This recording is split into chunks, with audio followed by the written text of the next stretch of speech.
So hi and welcome to this another episode with me Arshi. I hope you guys are doing good. और हम बात कर रहे हैं CAT 2023 के registrations के बारे में. वैसे तो I think कई सारे students ने कर दिया होगा, but I mean recently I was going through the comment section and few students just wanted to understand कि कैसे registration करना है. तो जिन्होंने अभी तक register नहीं किया है उनके लिए I'm going to tell you the complete process to register yourself for CAT 2023. तो क्या करना है सबसे पहले, let's get started.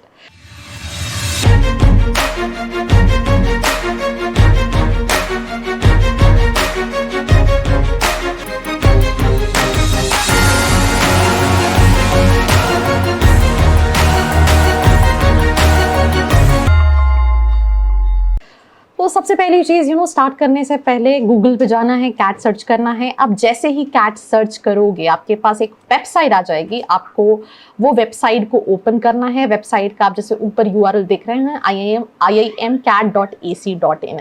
आप जैसे ही इस वेबसाइट पे आओगे, राइट हैंड साइड पे आप देख पा रहे हो रजिस्टर्ड कैंडिडेट लॉगिन फॉर 2020. आपको पहले न्यू रजिस्ट्रेशन करना है. इसमें आपकी बेसिक डिटेल्स वो मांगेगा, जैसे कि फॉर एग्जाम्पल आपका ईमेल आईडी, नाम, नंबर, और जैसे ही आप करोगे आपकी ईमेल आईडी पे आईडी, लॉगिन आईडी, पासवर्ड आएगा.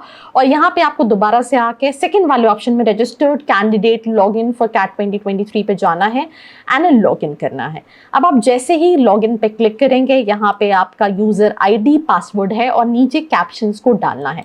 अब जैसे ही ये डिटेल्स को एंटर करेंगे देन वैसे ही आपको लॉगिन करना है. और जैसे ही आप लॉगिन करेंगे आपके सामने एक न्यू पेज लॉगिन होकर आएगा, ओपन होकर आएगा. अब इसको सेव कर सकते हैं ताकि बार बार चीज़ें ना रहे. अब आप इस पेज को स्क्रॉल डाउन नहीं करना है. राइट हैंड साइड पे आप देख रहे होगे एक ऑप्शन है गो टू एप्लीकेशंस. आपको सिंपल सा है गो टू एप्लीकेशंस पे क्लिक करना है. और आप जैसे गो टू एप्लीकेशंस पे क्लिक करोगे ये लोड होगा, जहाँ पे आपके पास कई सारे ऑप्शंस है जिसमें आपको फॉर्म को कहीं ना कहीं फिल करना है. अब आप इसको क्लोज करोगे एंड देन आप देख सकते हो personal details, academics, work experience, programmes, test city, payment. ये कहीं ना कहीं 6 प्रोसेस है जिसके थ्रू आपको कैट का 2023 का एप्लीकेशन भरना है. अब जैसे ही प्रोसेस करोगे सबसे पहले कैंडिडेट का नाम जो रजिस्ट्रेशन के टाइम पे ऑलरेडी था, यहाँ पे फर्स्ट नेम डालना है, लास्ट नेम, अगर कोई मिडिल नेम है तो डालना है, सेम एज फादर का नाम डालना है, मदर का नाम डालना है, और अगर आप मैरिड हैं तो आपकी जो भी स्पाउस नेम है आपको उसको कहीं ना कहीं एंटर करना है. अब आप जैसे ही डालोगे अदर पर्सनल डिटेल्स में आपका डेट ऑफ बर्थ, आपका जेंडर, राइट, नेशनैलिटी जैसे अगर आप इंडियन हैं या बाहर के हैं, कैटेगरी जैसे अगर आप OBC हैं, जनरल हैं, EWS हैं, राइट. और जैसे ही आप कैटेगरी डालोगे आपको यहाँ पे एक सीरियल एंट्री मेंशन करनी पड़ेगी. अब जैसे कि फॉर एग्जांपल यहाँ पे आप देख रहे होगे, यहाँ पे हमने डाला है OBC, ट्राइब का नाम डाला है, और यहाँ पे आप हर जगह एक रेड साइन और के आगे एक आई देख रहे होगे. आई मतलब उनको किस फॉर्मेट में चाहिए. जैसे फॉर एग्जांपल यहाँ पे हमने ये सर्टिफिकेट का नंबर डाला था बट ये इनवैलिड शो कर रहा था, राइट. तो इनवैलिड शो कर रहा था तो फिर हमने क्या करा, हमने सिंपल सी चीज़ है, राइट, इसको कि इनको जैसे यहाँ पे इन्होंने लिख रखा है serial entry number of the cast बहुत बड़ा था, तो हमने पहले चेक किया. जैसे हमने चेक पे गए, यहाँ पे ये ऑप्शन आ गया मध्य प्रदेश पे हमने सिलेक्ट किया. मैंने यहाँ सिलेक्ट की लोकेशन जहाँ पे हमने कास्ट जो है उसको सर्च किया. तो कमांड F करके जैसे भी हमने ये सर्च किया, राइट, और रावत डाला. यहाँ पे आप राइट हैंड साइड पे देख सकते हो आपके पास बहुत सारे ऑप्शन आ रहे हैं कि रावत के लिए, राइट, डिस्ट्रिक्ट विदिशा, रावत के लिए, देशवली के लिए ये सीरियल नंबर है और इस फॉर्मेट में कहीं ना कहीं होना चाहिए, राइट. और जैसे ही हमने देखा, हमने उस पर क्लिक किया, हमने जैसे ही क्लिक किया ये हमारे पास एक PDF ओपन होके आ गया जहाँ पे थोड़ा सा क्लियरली मेंशन था कि किस तरह का सीरियल नंबर क्या चाहिए और कैसा रिक्वायर्ड है. तो मतलब उन्होंने हर चीज़ को एक्सप्लेन किया है जिस फॉर्मेट में उनको चाहिए. देन हमने उसको ओके करके कहीं ना कहीं जिस फॉर्मेट में रिक्वायर्ड था उस फॉर्मेट में डाला. देन उसके बाद एक और ऑप्शन आएगा, राइट, पर्सनल डिटेल्स में एड्रेस. अब यहाँ पे आपको क्या करना है, सिंपल सी चीज़ है, एड्रेस डालना है. आप जो भी आपके आधार कार्ड पे है, राइट, वो एड्रेस को आपको मेंशन करना है, राइट. तीनों बॉक्सेस में कंट्री मेंशन करनी है, स्टेट मध्य प्रदेश जिस भी स्टेट के हैं आप, डिस्ट्रिक्ट जो भी है, लेट्स से हम Bhopal, the student is from Bhopal, तो he mentioned Bhopal, right, town, city, right. Then pin code आपको डालना है, और ईमेल एड्रेस जब रजिस्ट्रेशन किया था तो वही सेम ईमेल एड्रेस जो है वो कैरी रहेगा, और सेम फ़ोन नंबर. एक और चीज़, रजिस्ट्रेशन करते टाइम या कुछ भी करते टाइम मेक श्योर कि आप बिल्कुल भी कॉन्टैक्ट डिटेल्स से छेड़छाड़ ना करें. गलती नहीं होनी चाहिए. उसका रीज़न क्या है, that is the only process जिसके through they are able to reach out. अब एक और नंबर मांगा है, अब ये आप अपना भी दे सकते हैं, अपने पेरेंट्स का भी दे सकते हैं, राइट, सो दैट अगर वो नंबर रीचेबल ना हो तो it's easy to reachable on this number. Relationship with the number, let's say यहाँ ये मेरा खुद का नंबर है तो मैंने वो डाल दिया। अब यहाँ पे 3 ऑप्शन कहीं ना कहीं पूछे गए हैं। अब आप देख रहे हैं 3 ऑप्शन नहीं, 3 documents, right. Please upload scan photocopy passport size photograph, then आपका सिग्नेचर मांगा गया है एंड आपका कैटेगरी सर्टिफिकेट। अब ये तीनों डॉक्यूमेंट को अलग अलग फॉर्मेट में मांगा गया है। जैसे देखो हमने जब रजिस्ट्रेशन किया तो हमने एक बहुत बड़ी मिस्टेक की, मैं आपको बताती हूँ। जैसे कि आपने देखा कि हमने ये सारे डॉक्यूमेंट्स को, क्योंकि ज़्यादातर जेपीजी में कहीं ना कहीं डॉक्यूमेंट्स लगते हैं, तो हमने वो अपलोड करना जब चालू किया, जब अपलोड करना चालू किया तो यहाँ नीचे आप देख सकते हैं कि वो बता रहा है इनवैलिड टाइप, राइट। क्यों इनवैलिड टाइप बता रहा हूँ, यहाँ पे क्लियरली मेंशन है कि 300 KB का होना चाहिए और सिर्फ पीडीएफ ही अलाउड है अगर हम कैटेगरी की बात करें। तो सिंपल सी चीज़, अगर आपके पास जेपीजी फॉर्मेट में है, इमेज टाइप में है, बहुत सारे आप गूगल पे एप्लीकेशन सर्च करोगे, राइट, जो आपको कहीं ना कहीं कन्वर्ट करके दे देंगी। तो कैटेगरी सर्टिफिकेट आपको पीडीएफ फॉर्मेट में अपलोड करना है, राइट। तो आपको ये चीज़ कहीं ना कहीं मेक श्योर करनी है। जैसे जेपीजी टू पीडीएफ हमने सर्च किया, राइट, जेपीईएफ हो गया, क्योंकि कुछ डॉक्यूमेंट्स ऐसे भी लगेंगे, बट ये जेपीजी हमने एक मिस्टेक कर दी कि हम उसको उसमें कन्वर्ट करने लगे। सिग्नेचर हमें चाहिए, राइट, हमने उसको भी कन्वर्ट कर लिया। फोटो हमको चाहिए, हमने उसको भी कन्वर्ट कर लिया।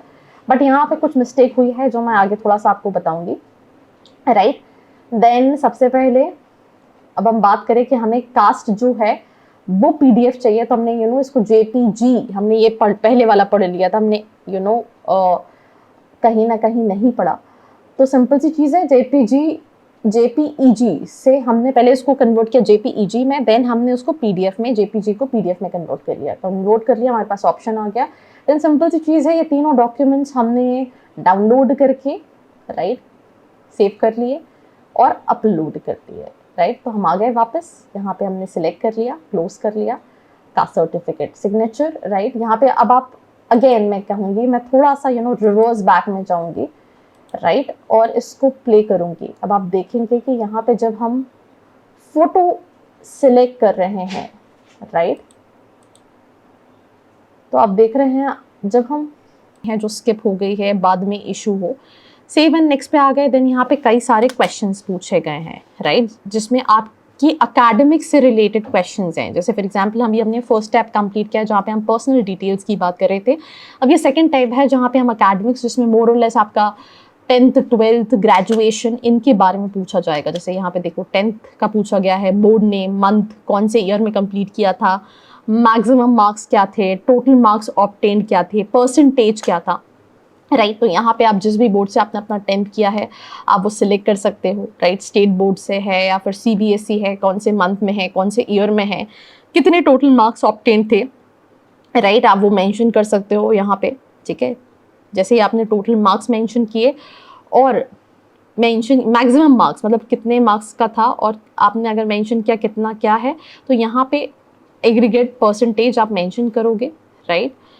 देन उसी के साथ साथ अगर हम बात करें तो यहाँ पे दिया हुआ है कि मैक्सिमम मार्क्स का मतलब क्या है, राइट, कि अगर आप 10th सीबीएसई से हो तो मैक्सिमम मार्क्स क्या है, और उसी की तरह आपने सेम 10th में 12th में क्या है, अगर आप सीबीएसई से हैं, स्टेट बोर्ड से हैं, ये सारी डिटेल्स आपको कहीं ना कहीं मेंशन करनी है, राइट। क्या सब्जेक्ट है, सब्जेक्ट के मैक्सिमम मार्क्स को मेंशन करना है, टोटल मार्क्स ऑब्टेन्ड को मेंशन करना है, राइट, एंड देन फाइनल में एक परसेंटेज आपका क्या रहा है वो आपको मेंशन करना है, ठीक है। नीचे नोट में दिया हुआ है what they mean by maximum marks, right, and what they mean by total marks obtained, right. Then उसके बाद बैचलर्स डिग्री अगर आपका कंप्लीटेड है, नहीं कंप्लीटेड हो तो एक डिफरेंस, आप जैसे यहाँ पे are you in the final year of bachelors degree, कहीं ना कहीं ये क्वेश्चन किया गया है। तो अगर आप अभी फाइनल ईयर में हैं तो आप येस करोगे तो फिर आपसे क्वेश्चन जो पूछे जाएंगे वो उसी से रिलेटेड होंगे।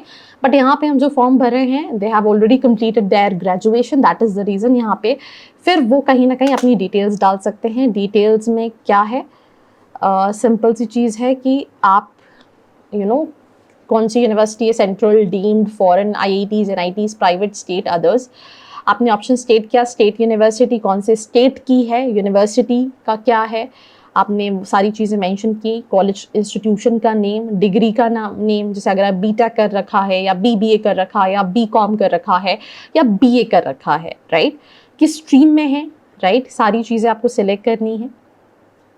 जैसे यहाँ पे हमने BTech bachelors of technology select कर लिया, राइट, डिसिप्लिन क्या है, सब्जेक्ट मैकेनिकल इंजीनियरिंग, सिविल, उसी तरह से अलग से आपने इकोनॉमिक्स में कर रखा है, आपने जिसमें भी कर रखा है, आप वो स्ट्रीम को कहीं ना कहीं मेंशन कर सकते हैं, राइट। यहाँ पे बहुत सारे ऑप्शंस दिए हैं, इंजीनियरिंग में, टेक्नोलॉजी में आप इसको सिलेक्ट कर लिया, ग्रेजुएशन इंजीनियरिंग कौन से मंथ में है, कौन से ईयर में है, राइट। यहाँ पे एक और क्वेश्चन किया है कि आप 5 ईयर का इंटीग्रेटेड कोर्स कर रहे हैं, ठीक है, तो अगर आप कर रहे हैं तो ठीक है, नहीं कर रहे हैं तो आपको मेंशन करना है नो एंड देन आगे बढ़ना है, राइट। क्लिक हेयर, अब यहाँ पे पॉज करेंगे, यहाँ पे क्लिक दिया है click here if you have more than 1 bachelors degree, let's say आपने बीकॉम प्लस एलएलबी और बी प्लस बी फार्म कर रखा है, राइट, तो अगर आपका नहीं है तो नहीं करना है, आपको क्या मास्टर्स डिग्री की इंफॉर्मेशन मेंशन करनी है, कोई अदर प्रोफेशनल अगर आप सीए हैं या सीएस हैं तो आप वो भी मेंशन, आपने सारी डिटेल्स को एक बार वेरीफाई किया और सेम एज यू नो आपको नीचे स्क्रॉल डाउन करना है, राइट, एंड स्क्रॉल डाउन करके सेव और नेक्स्ट कहीं ना कहीं करना है, लाइक दी फर्स्ट पेज हमने जैसा कहीं ना कहीं उसको किया।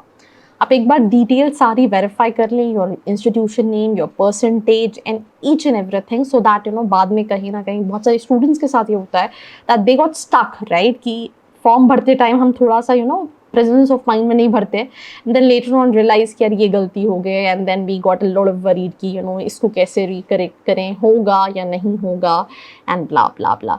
एक और इम्पॉर्टेंट इन्फॉर्मेशन जो मुझसे स्किप हो गए, राइट, जो मैं ऐड करना चाहूँगी, that was with the category certificate. जब तक हम ये डिटेल्स भर रहे हैं, कैटेगरी सर्टिफिकेट क्या है, ये कैटेगरी सर्टिफिकेट जो है वो नेशनल सर्टिफिकेट बनेगा जो ओबीसी या किसी सिर्फ 1 साल के लिए वैलिड होता है, राइट। जैसे जब हम ये फॉर्म फिल करने में अगर आपके पास नहीं है तो आप अपने जो भी नियरेस्ट कलेक्ट्रेट है वहाँ जाके बनवा सकते हैं डिजिटल, एंड देन आपको वही लगेगा। ऐसा नहीं है कि आपने अगर कोई स्टेट का बना रखा है सालों से तो वही सेम यहाँ पे लगेगा। अब तीसरा आ गए हम, अगर आपके पास वर्क एक्सपीरियंस है, राइट, तो कहीं ना कहीं आपको ये तीसरे टैब में या तो नो करोगे तो कोई ऑप्शन ही नहीं है, पेज ही चला जाएगा, और अगर है जैसे अगर आप टेलीकॉम में हैं या रिटेल में हैं या फार्मास्यूटिकल में हैं, आपकी स्टार्ट डेट क्या रही है, आपने कब से काम करना चालू किया, आपकी एंड डेट क्या है, राइट, आपको वो मेंशन करनी है, ठीक है। एंड देन उसके बाद अगर हम बात करें जो ब्रेक इन एक्सपीरियंस, राइट, तो 15 मंथ्स का जैसे एक्सपीरियंस है, ठीक है, देन उसी के साथ साथ 31 जुलाई तक देन सेव एंड नेक्स्ट करना है। अब प्रोग्राम्स में बहुत सारे प्रोग्राम्स हैं आईएम्स के, आपको उनको सिलेक्ट करना है कौन कौन से प्रोग्राम्स में आप कहीं ना कहीं इंटरेस्टेड हो, तो यहाँ पे आप सारे सिलेक्ट ऑल भी कर सकते हैं, राइट।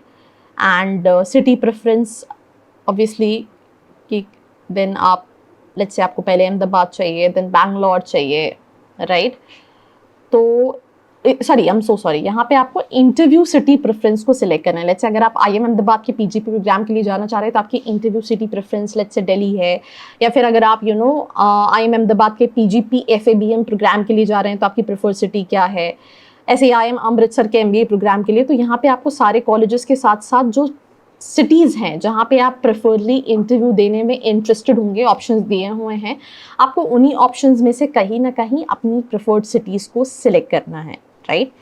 तो टिल द टाइम आप सिटीज सिलेक्ट कर रहे हो, बिकॉज यू नो यूजुअली कहीं ना कहीं बच्चा कैट का एग्जाम देता है because he want to get into all those IITs and IIMs, specially you know when it comes to IIMs, right from IIM ABC to even colleges like IIM Lucknow, Indore, Kozhikode, right.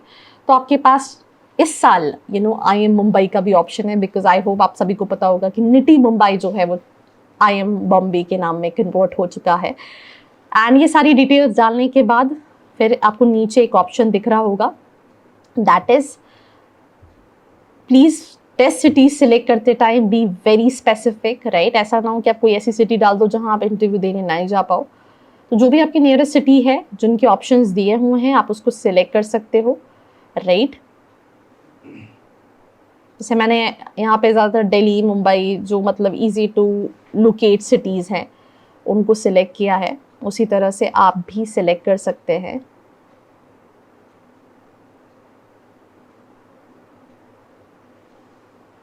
जब आप सारे programme select कर लोगे तो आपके साथ ऐसे ही होता है। यूजुअली क्या होता है, बच्चा सोचता है कि कुछ ना कुछ मिल जाना चाहिए, बस IIM का टैग मिल जाए, ज़िंदगी सॉर्टेड हो जाएगी। पर ऐसा भी नहीं है, वहाँ जाके भी it's quite hectic life, right? Because you will be competing with all the top minds of India, right from different cities, diversities, student with their work experience and all. तो जैसे ही आपने सिटी सेलेक्ट की,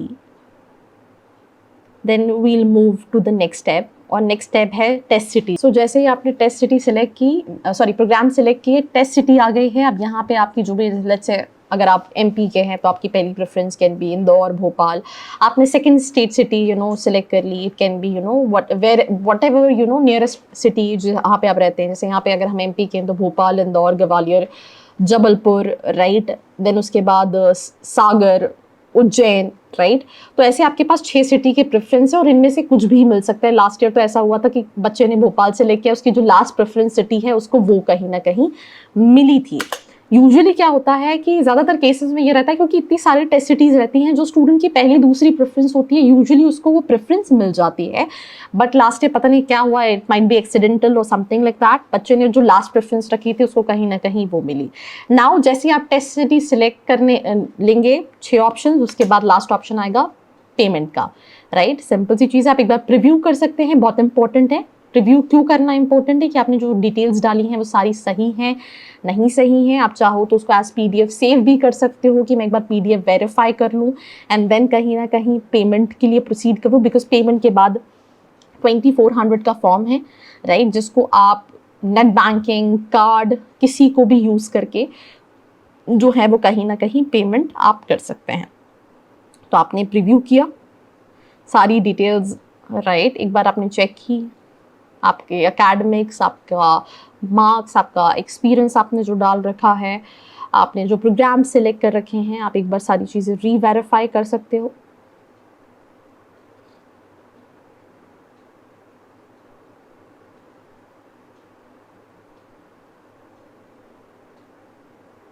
अब जैसे यहाँ पे 10th एक बार हम चेक कर रहे हैं कि कहीं कुछ गड़बड़ तो नहीं है, तो यहाँ पे थोड़ा सा करेक्शन था, तो we did a correction out here in academics. कुछ चीज़ें हैं which is very important, that is आपके एकेडमिक्स, आपका कॉन्टैक्ट नंबर, आपकी ईमेल ID, आपका फोटोग्राफ, राइट, अगर आपने कोई कैटेगरी सर्टिफिकेट डाल रखा है, राइट। एंड बीच में हमने ChatGPT का भी यूज़ कर लिया चेकिंग की, जो परसेंटेज कैलकुलेशन है, क्योंकि कहीं ना कहीं CBSE में CGPA सिस्टम रहता है, तो वो एकदम सही हो तो ठीक है। And then we just came back to the form and हमने इसको करेक्ट किया, परसेंटेज को करेक्ट किया, जिससे वो खुद ही शो करने लगता है इट्स राइट और it's wrong. Then after that आपको बहुत सारी चीज़ें ग्रीन दिखा रही होंगी, राइट, दैट मीन्स ये सारी चीज़ें हो चुकी हैं, प्रोग्राम सारे हो चुके हैं, ठीक है। देन अगेन आपको फाइनली एंड में क्या करना है, पेमेंट करना है, ठीक है। एंड आप ये सारी चीज़ें प्रोसीड करके पेमेंट करके इस PDF को सेव कर सकते हैं एंड दैट्स हाउ आप अपना CAT का रजिस्ट्रेशन कंप्लीट कर सकते हैं। So that's all about this episode, right. I hope अगर आपने नहीं भरा है तो यूजिंग दिस इंफॉर्मेशन आप अपना कहीं ना कहीं एप्लीकेशन फिल कर सकते हैं। ऐसे ही और एग्जाम्स, क्योंकि रिसेंटली NMAT का रजिस्ट्रेशन स्टार्ट हो चुका है, ZAT का हो चुका है, उस पर भी वीडियोज़ आपको चैनल पर मिलते रहेंगे, तो do not forget to subscribe. I hope you like this video. For more such videos, keep watching our channel and do not forget to like, share and subscribe.